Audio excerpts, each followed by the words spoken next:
My sister got $33 million, I got $3, and then she kicked me out of the family. But it didn't end there.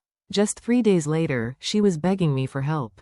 What happens when the very person who betrayed you comes crawling back? Why did I say no? Keep watching to find out. It's funny how life can hit you with the harshest blows at the moments you least expect it. One minute, everything feels like it's going fine, and the next, you realize that you've been invisible all along. That's what happened to me at that damn family gathering. I'm Madison, by the way. 35 years old, and according to everyone else, just another face in the crowd. That's the role I've played in my family for as long as I can remember. Always the one who fades into the background. My older sister, Claire, though, she's always been the one who shines. Or maybe, she's just the one they choose to put on a pedestal. It's not that Claire's a bad person. She's charming, successful, and now, apparently, filthy rich. After winning this multi-million-dollar settlement, she's suddenly the center of everyone's world. But there's something about her newfound wealth that rubs me the wrong way. Something that only magnifies the years of being overlooked. While I bust my ass, doing everything right, she's just handed the world. No one ever noticed how I was always the one in the shadows. I grew up in the same house, but the love and attention were never divided equally. Claire got the accolades, the praise. I was the sidekick, always second. Every time I achieved something, whether in school or at work, her accomplishments were always the bigger story. The narrative never really changed. Claire was the it child, the one everyone paid attention to. My achievements barely got a passing mention. And here we were, at a family event celebrating Claire's latest windfall. I wasn't even sure why I was invited. It wasn't like anyone cared about me. Everyone was too focused on how Claire could now afford a new mansion, a fancy car, and God knows what else.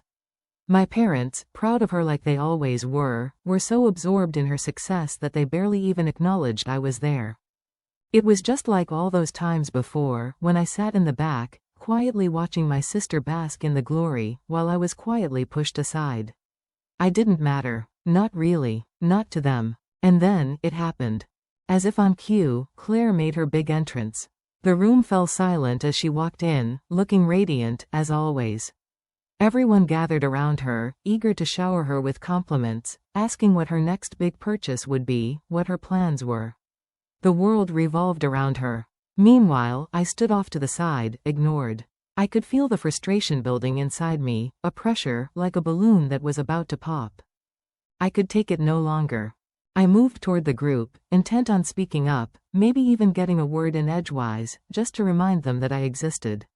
But before I could even open my mouth, my mother, of all people, looked at me with that expression, the one that said it all. She told me to stay out of the way, that this was Claire's moment. I stood there, stunned. It was like someone had slapped me in the face. Humiliated in front of the people who were supposed to be my family, my support system. They didn't care. And that's when it hit me, the truth I'd been avoiding all these years. I didn't matter. To them, I was just a footnote in the story of Claire's life. I didn't say anything. I couldn't. I didn't even know how to respond. Instead, I turned on my heel and walked out, my heart pounding in my chest. The cold air hit me like a wave as I stepped outside. I couldn't breathe, couldn't think. I just kept walking, trying to escape the suffocating sense of inadequacy that consumed me. It wasn't supposed to be like this. Why couldn't they see me? Why couldn't they hear me? I found myself sitting on the curb, feeling utterly alone, surrounded by nothing but the night. My hands shook as I pulled out my phone, but there was no one to call. Not really. No one who would understand. As I sat there in the silence, I thought back to all the moments that had led up to this. The years I spent trying to please them. The sacrifices I'd made. The constant need to prove myself, only to be ignored. I thought about the little things, the way they always turned to Claire, how they acted as if I were invisible. Every word they said, every glance they shared, confirmed what I had feared all along. I was nothing but a shadow in their eyes. Maybe it was time to stop trying. But as I sat there, wallowing in my frustration, a message popped up on my phone. It was from Claire. "I need your help," the message said. For a split second, I didn't know what to feel. Shock? Confusion? After everything that just happened, I couldn't believe it. She needed my help? Why? Why now? After all these years of treating me like nothing, why would she reach out? I stared at the screen, the words swirling in my mind. It was a punch to the gut, a reminder that no matter how hard I tried to break free from her shadow, I was still tethered to her in ways I couldn't escape. I didn't know what to do with that message. Why now? I thought, staring at it as the weight of everything hit me. 3 days had passed since the family gathering. 3 days filled with confusion, anger, and a kind of emptiness that gnawed at my chest every time I tried to breathe deeply. I had spent the last few days reflecting on what happened, reliving each humiliating moment in my mind. The way my mother told me to stay out of the way. The way Claire's success had been paraded in front of me, like I was invisible. Each time I replayed it, the pain felt fresh, and yet, I couldn't escape the question that had been hanging in the air since that night. Why? Why had they treated me that way? And then, the message arrived. It was from Claire. I hadn't expected to hear from her, especially not after everything that had happened. I read the message in disbelief. Her words were polite, formal even, but there was something else there, something I couldn't quite place. It was an undertone of desperation, a vulnerability that I hadn't seen before. Madison, I need your help, the text began. That was all. Short, simple, but my heart sank. What was this? After everything, after the way she dismissed me like I didn't matter, now she needed my help? I stared at the screen for what felt like an eternity. Part of me wanted to ignore it, just delete the message and move on. Let her deal with her own problems. Let her swim in the wealth she'd been handed, and leave me out of it. But another part of me, against my better judgment, was curious. Why was she reaching out to me? What had happened to make her so desperate? As I sat there, the phone still in my hand, I could feel a flood of emotions rushing in. Anger, betrayal, but also, something else. Something I hadn't felt in years, curiosity. Was this genuine? Or was this another one of her manipulative tricks to make herself feel better, to make me feel small? My fingers hovered over the keyboard. I could easily ignore her. I could delete the message and go on with my life. She'd left me out in the cold for so long, I had every right to leave her to her own mess. But then, another thought popped into my head. What if she really did need help? What if this was her last attempt at reaching out before everything fell apart? I closed my eyes and let out a deep breath. The message was followed by another one, a longer explanation of her situation. I braced myself for what I was about to read. It turned out that Claire, despite her newfound wealth, was struggling. She was overwhelmed by the pressure of managing her inheritance, and the burden was too much for her to handle alone. She mentioned the stress, the constant worry about making the right decisions, and how everything felt like it was spiraling out of control. I can't do this alone, she wrote. I don't know who else to turn to. The words sat there, stark and jarring. Claire, the woman who had always had everything handed to her, was now asking me for help. My mind raced. How could this be? Was she being honest? Or was this another manipulation tactic? The Claire I knew would never admit to weakness. She had always been the one in control, the one everyone admired, the one who got everything she wanted. And now, here she was, asking me for help. I felt a mix of frustration and confusion. It was like she had torn down every wall between us, only to leave me standing there, unsure of what to do next. Part of me wanted to say no. Part of me wanted to remind her of how she had treated me all these years. But another part of me, this side I couldn't quite explain, wanted to help her. I didn't want to see her crumble. But could I trust her? Could I really believe that this was more than just her seeking pity, seeking a way to make herself feel better? I sat back against the couch, staring at my phone, feeling the weight of the decision pressing down on me. It wasn't long before another text came in. Please, she added, I really need your help. I can't do this without you. It was that last line that made my decision. I couldn't ignore her, not when she was asking for help like this. Whether it was genuine or not, I wasn't sure. But for once, I needed to see it through. I needed to know what she really wanted from me. I took a deep breath, my fingers trembling as I typed my reply. I'll meet you tomorrow, I wrote. But this isn't going to be easy. You need to be honest with me about everything. I hit send before I could talk myself out of it. For the first time in what felt like forever, I was making a choice. I was no longer going to sit back and let her dictate everything. This was my decision. The sun had already dipped below the horizon when I arrived at Claire's house.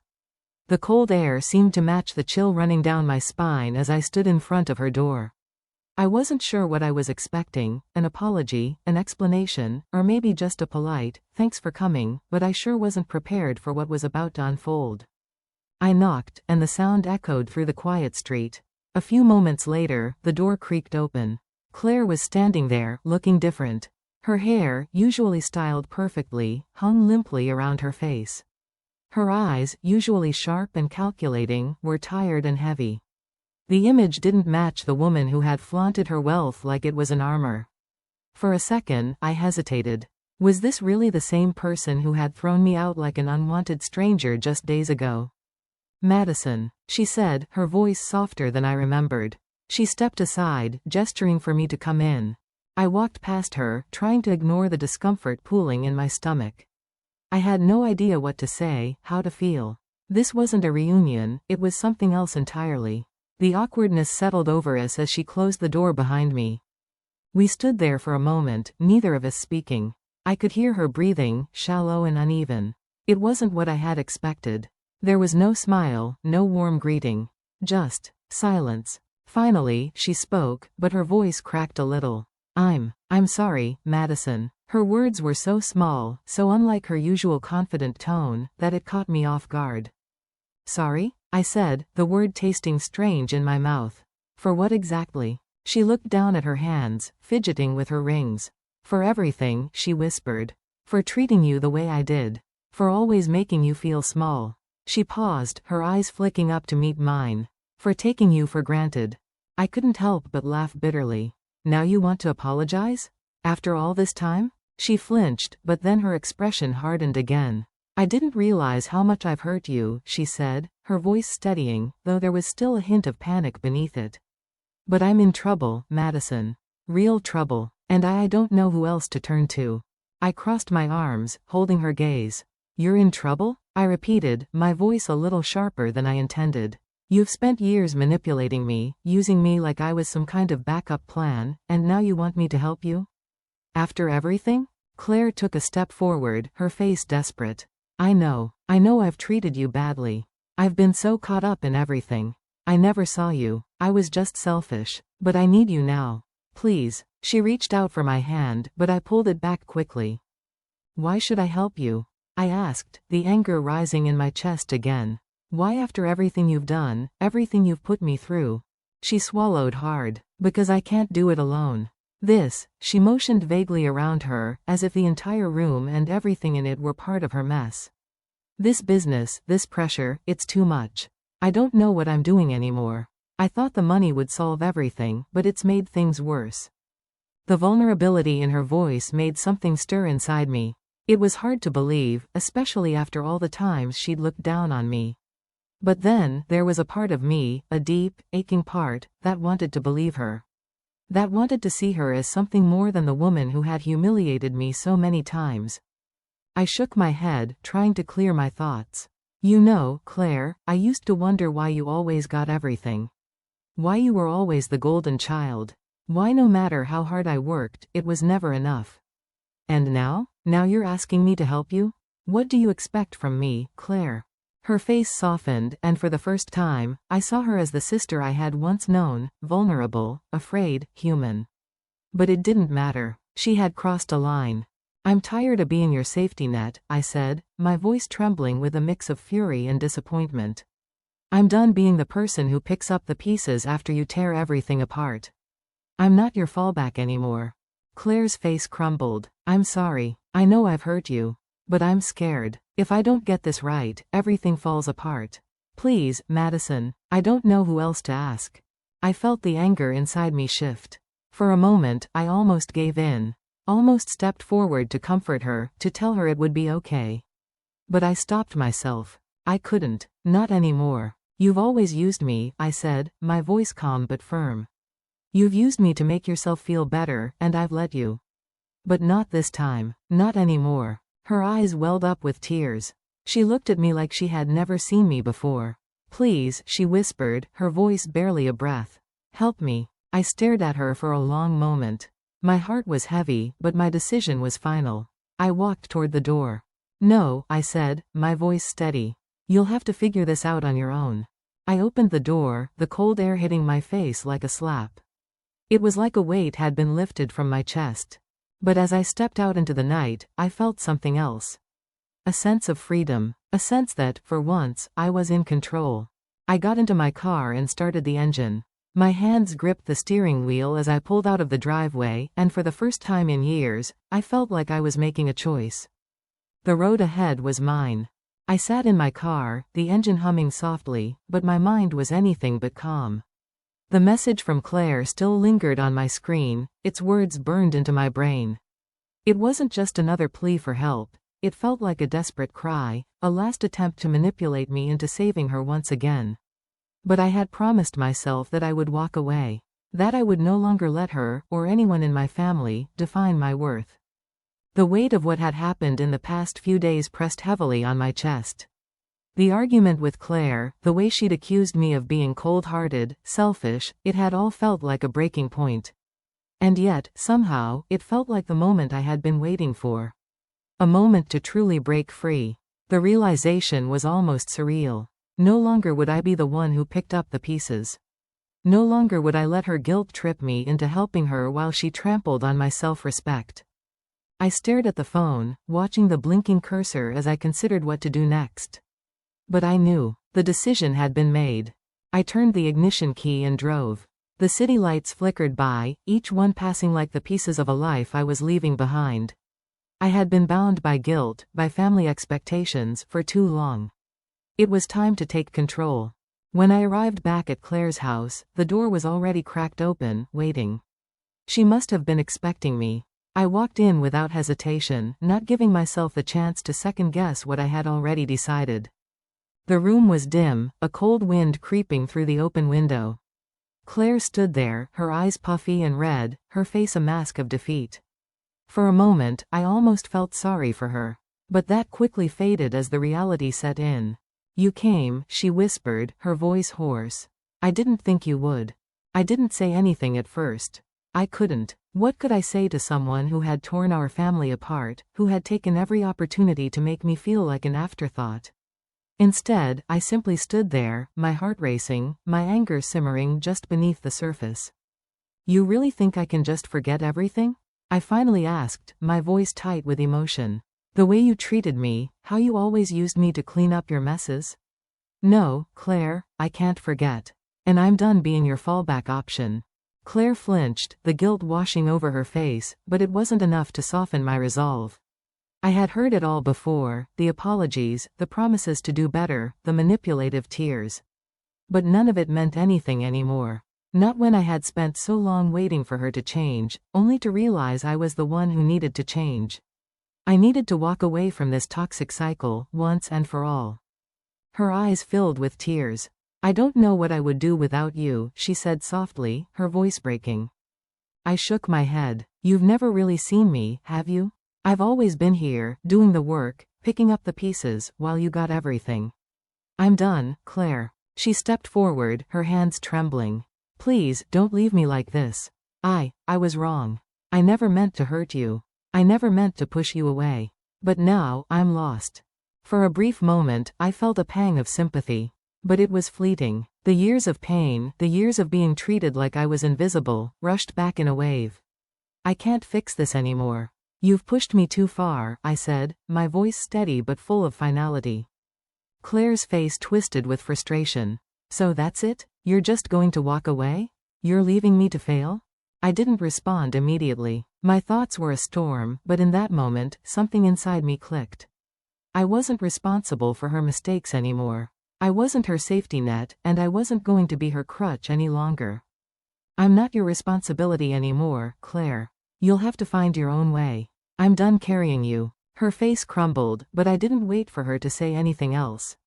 I turned and walked toward the door, my mind made up. When I stepped outside, the air felt crisp and clean, like a new beginning. I got into my car and pulled away, leaving her house, leaving everything behind. The city faded in my rearview mirror, and with it, the old version of myself. The version that kept quiet, the version that always put others before herself. As I drove, the silence inside me deepened, but it wasn't painful. It was the kind of silence that comes after making a decision, after cutting ties that should have been severed long ago. I wasn't sad. I wasn't even angry. I was just done. This was the moment I would never look back from. The road stretched ahead, wide open. And for the first time in years, I felt the weight lift from my shoulders. I was free. I didn't need anyone's approval. I didn't need anyone's validation. I had everything I needed within me. As I drove away, I felt the stirrings of something new, something that had been buried for so long, my own voice, my own strength. I was ready to live my life on my terms. And then, just as I turned the corner, my phone buzzed. Another message from Claire. I hesitated for a moment. I could feel the knot in my stomach tighten. I had walked away. I had made my choice. But the message sat there, unread. Her words, pleading, desperate, once again. I took a deep breath. This was my time now. The weeks that followed my decision to cut ties with Claire felt like a storm brewing on the horizon. I couldn't avoid it forever. Messages came in waves, first from Claire, then from my brother, then my mother, all of them asking, pleading even, for me to reconsider. "You've torn this family apart," my brother's text had said. "You're being selfish. You've abandoned us when we need you most." I stared at the screen, the words blurring as the weight of his accusation settled on me. The guilt was sharp, but I refused to let it swallow me. I had done nothing wrong. For once, I was taking control of my own life, and if that meant leaving them behind, then so be it. "I'm not the one who destroyed this family," I muttered under my breath. "I'm the one who was trying to hold it together." The silence in my apartment felt suffocating. I had finally done it. I had cut the cord, but now I was left with the painful aftermath. The voices in my head were relentless. Had I made the right decision? Was I too hasty? But every time I thought about going back, I remembered the years of pain, the constant undervaluation, the way my family had used me as their emotional punching bag. The messages continued, but I ignored them, the guilt a constant companion. I knew this was for the best, but it didn't make it easier. I thought about the times when I was younger, when Claire and I used to share everything, when I'd idolize her and try to make her proud. But no matter what I did, it was never enough. I was always the second choice, always in the shadow of her success. A flashback hit me, standing in the hallway of our house when I was 15, watching Claire walk past me with the glowing praise from our parents. She had it all. And me? I was just the one who helped clean up the mess. I felt a tightness in my chest as I remembered that moment. All those years of silently supporting her while she thrived. And what did I get in return? Nothing. The resentment built up over the years had finally bubbled to the surface. It wasn't anger, it was a cold, calculated decision to leave it all behind. Maybe, just maybe, it was time to stop playing the role of the invisible sister. I needed space, time to clear my head. The walls of my apartment felt like they were closing in. The loneliness was deafening, but it was a different kind of loneliness now. The kind where you finally accept that being alone is far better than being suffocated by the expectations of others.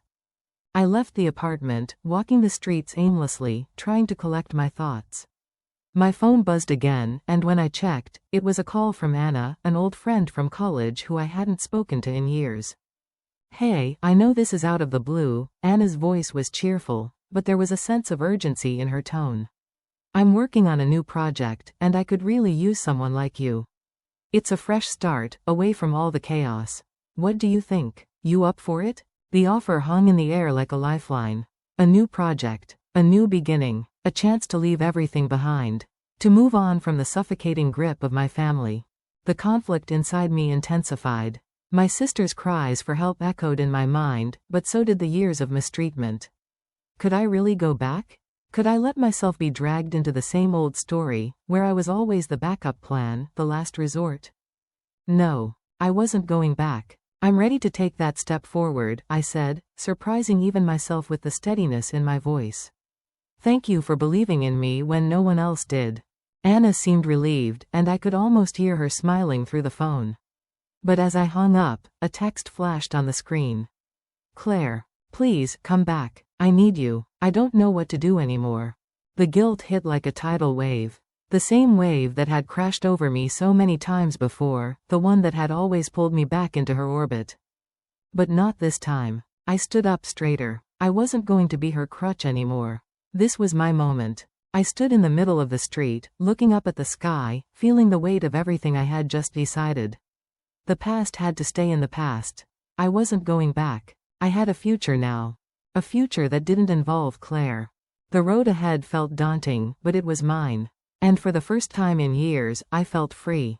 As I turned toward my car, a final message popped up from Claire.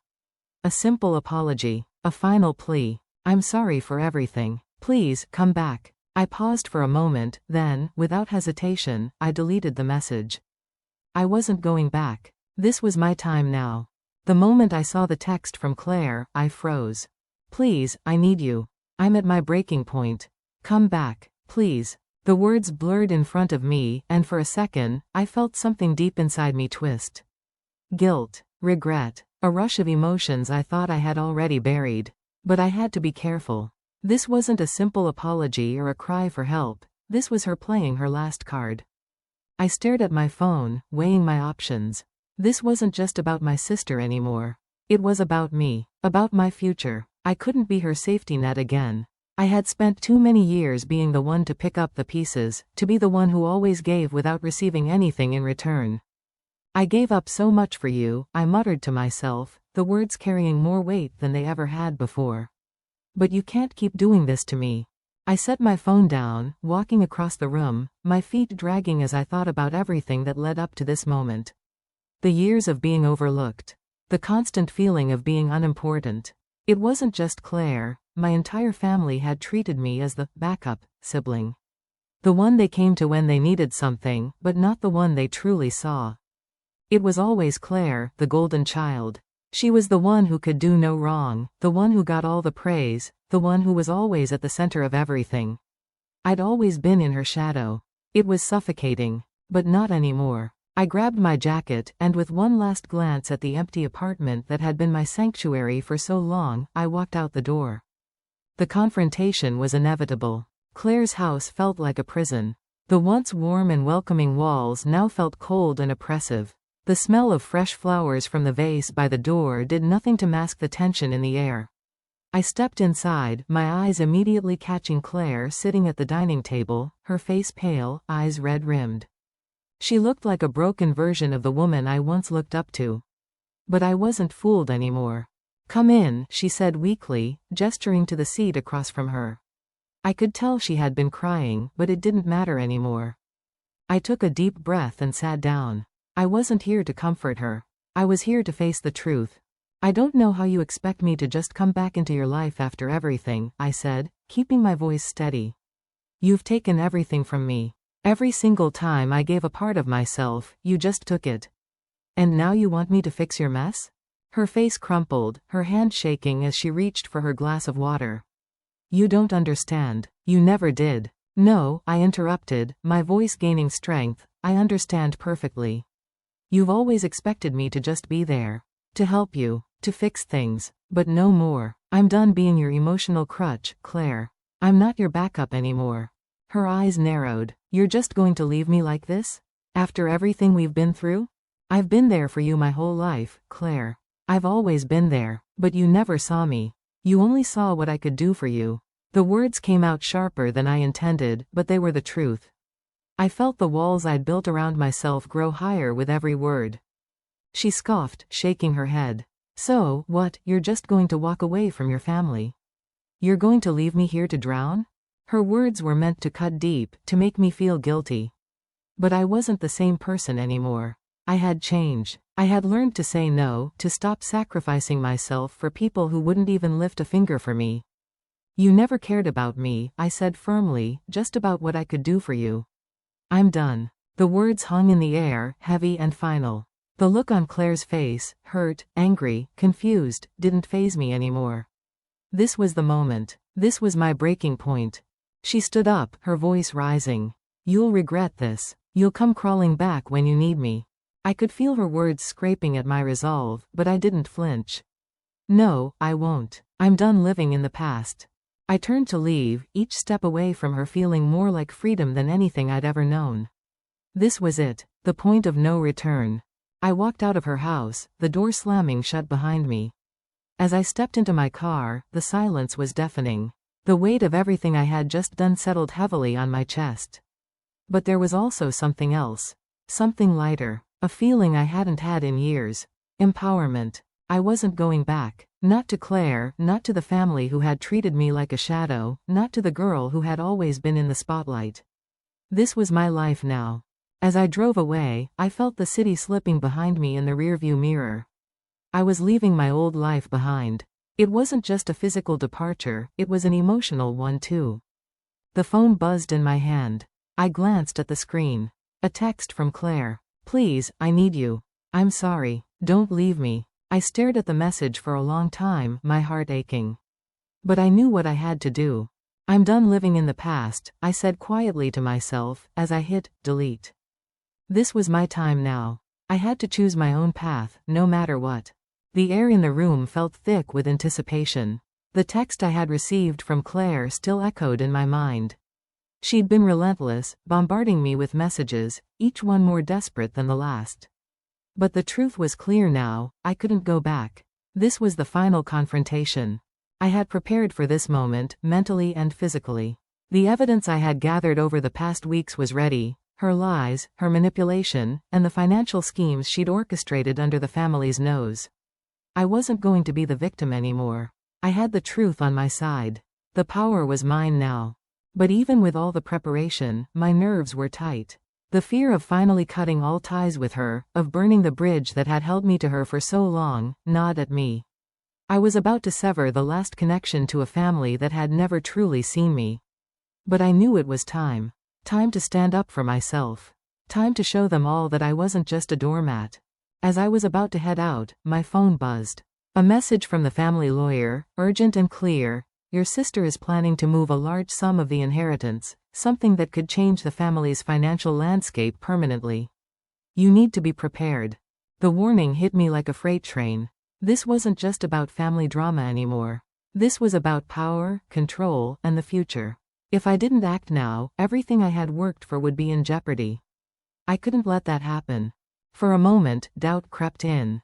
But then, a memory flashed in my mind. A memory of me, as a child, standing in front of my father, asking for something, anything. I had been overlooked, dismissed, forgotten. But no more. I wasn't that little girl anymore. I was stronger now. I was going to take control. "I've been pushed around enough," I muttered to myself, as I walked out of the door. I won't be silent anymore. The family gathering was set to be the last battle. Claire had arranged everything, playing the role of the prodigal daughter who had come to make amends. I walked in, my heart pounding in my chest, but my steps steady, my mind focused. There was no turning back now. Claire sat at the head of the table, her smile as fake as her intentions. She had on her best, "I'm so sorry" face, but I knew better. She always knew how to manipulate the room, to get people to see her as the victim. But this time, I wasn't falling for it. As I entered, she looked up, her eyes narrowing slightly. The room went silent, every eye on me as I made my way to the chair across from her. My heart raced, but my resolve was ironclad. "Nice of you to join us," she said, her tone dripping with sarcasm. "We've missed you." I didn't respond. I didn't need to. Instead, I laid out the folder I had been holding, pages of financial documents, emails, and text messages that proved her manipulation. The room shifted uncomfortably as I began to speak. "You've been hiding behind lies for too long," I said, my voice steady, louder now, filling the room with truth. "All these years, I've let you walk all over me. But not anymore." Claire's face twisted with anger as she tried to stop me. "You don't understand. This is for the family. I've been doing what I had to do." "Doing what?" I shot back, not backing down. "Stealing from everyone? Using us as pawns in your game?" I could feel the heat rise in the room, the tension thickening with every word. Claire's mask was cracking, and for the first time, I saw her for what she truly was. She was no longer the golden child. She was just a manipulator, someone who had always used me and the family to get ahead. "You always cared about what you could take from people," I said, my voice calm but firm. Not about any of us. Just yourself. I'm done. Claire stood up, her face flushed with rage. You don't get it, do you? You've been selfish. This whole family will fall apart because of you. Her words were meant to hurt me, to make me feel guilty. But I wasn't the same person anymore. I wasn't the girl who used to shrink away from her anger. I stood tall, holding my ground. This family isn't falling apart because of me, I said, looking her squarely in the eyes. It's falling apart because of you. And I won't be part of it anymore. The room fell silent. I could feel their eyes on me, some with pity, others with surprise. But it didn't matter. This wasn't about them. This was about me. Claire's eyes filled with tears, but I saw right through them. She wasn't sorry. She was scared. Scared that her control over me was slipping away. You'll regret this, she said, her voice cracking with emotion. You'll come crawling back when you need me. I didn't say a word. I didn't need to. I turned my back on her, walking toward the door. As I reached for the handle, I heard her voice one last time. This isn't over. You'll regret this. I didn't look back. I stepped outside, feeling the weight of what I had just done. The world seemed different now, lighter. I had severed the final tie, and for the first time in my life, I felt free. I couldn't go back, no matter what. The weight of my decision sat heavy on my shoulders, but there was no turning back now. The aftermath of the confrontation with Claire wasn't as freeing as I had hoped. Instead, it was like standing on the edge of a cliff, knowing I was about to fall. My phone buzzed relentlessly in my hand.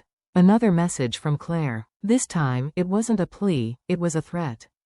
Her words were cold, calculated. You think you've won, but you haven't seen anything yet. You'll regret this. I'm taking legal action, and I'll destroy you if it's the last thing I do. Her threat didn't surprise me, but it still stung. I had prepared for her anger, her retaliation. Still, nothing could have prepared me for the emotional surge that hit me as I read those words. Betrayal, once again. It was like I was back to square one, being dragged back into her web. But not this time. Not again. I thought about how it all started, the constant undermining, the way my efforts were dismissed while Claire got everything handed to her. I remembered the late nights trying to fix things for the family, trying to be the one who held it all together while everyone else played their parts in the drama. The pain of those memories was sharp, but I was no longer that person.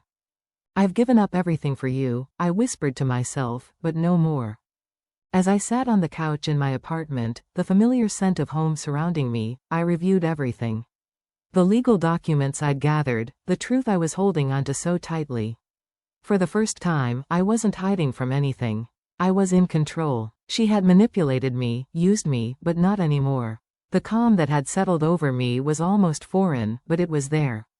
I could feel the power of the truth flowing through me. I don't need her, I said aloud, hearing the conviction in my voice.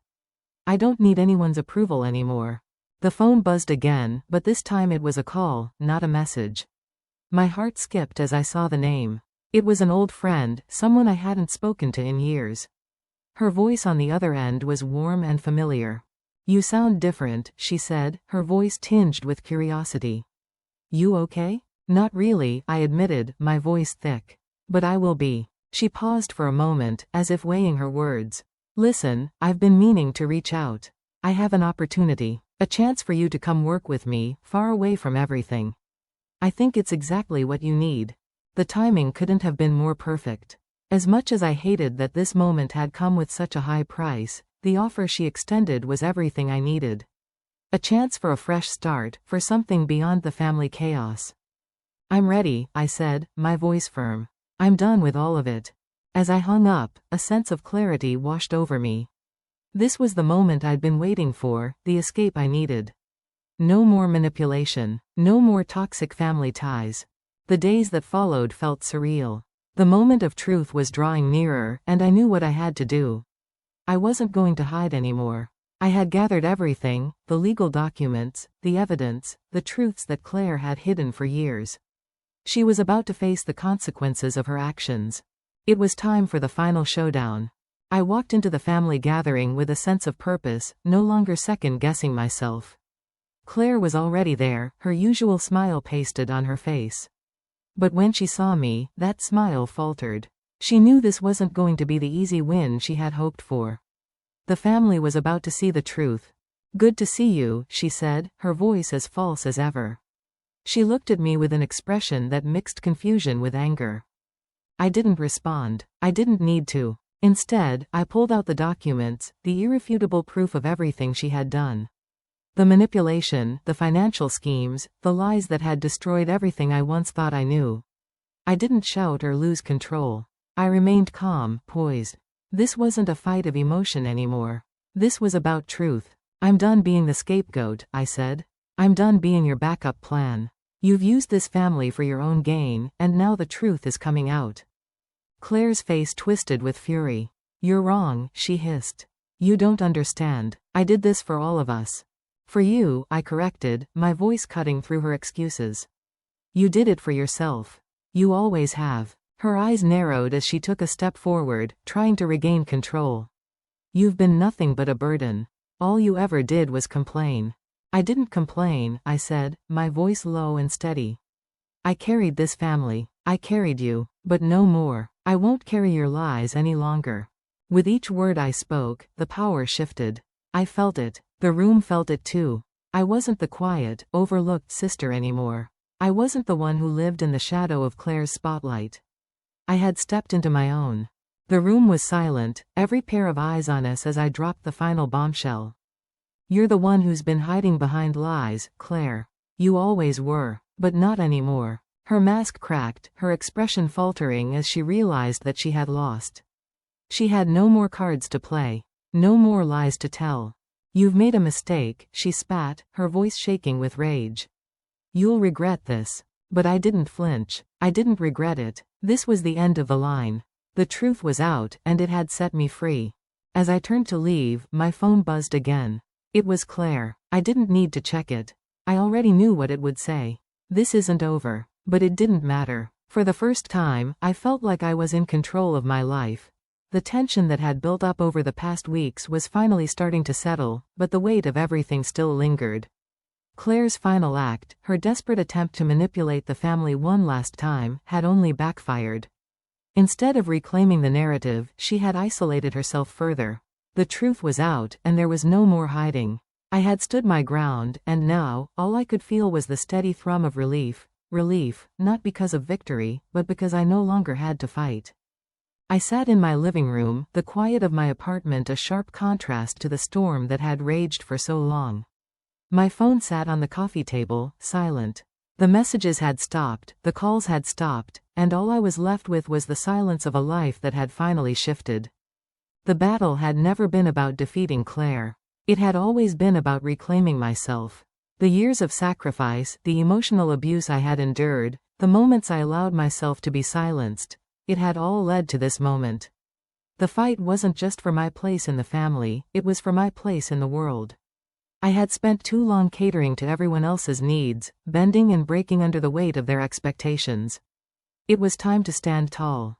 I reflected on the past, on the decisions I'd made, and the way Claire had used me as her emotional pawn. My childhood memories flashed before me, sitting in the backseat while Claire sat in the front, always in the spotlight. The weight of it all was staggering. The emotional scars were deep, but now they felt like they were fading. I wasn't the person I had been when I first walked away. I had found my strength. "I'm free," I whispered to myself. The words sounded foreign, but they felt true. The phone rang again, but this time it wasn't Claire. It was an unknown number. I hesitated before picking it up. It was the lawyer, the one who had been handling the legal matters. "I have the final papers," he said. "It's over." Claire's attempts to fight back, to manipulate the situation, they've all failed. "You've won." For the first time in a long while, I felt the rush of power, not because of the legal victory, but because of the clarity that came with it. It wasn't about the money or the inheritance, it was about the truth.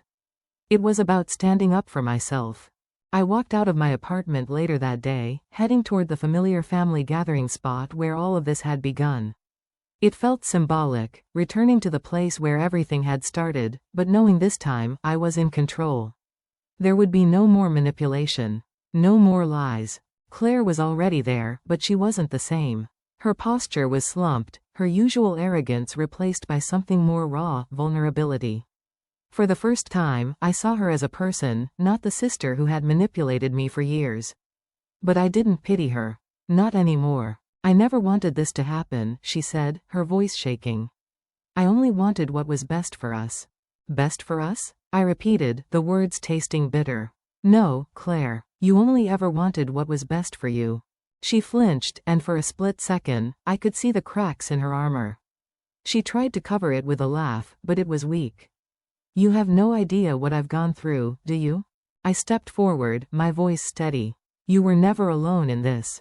You just chose to push everyone away while pretending to be the victim. The silence hung heavy between us, but I didn't falter.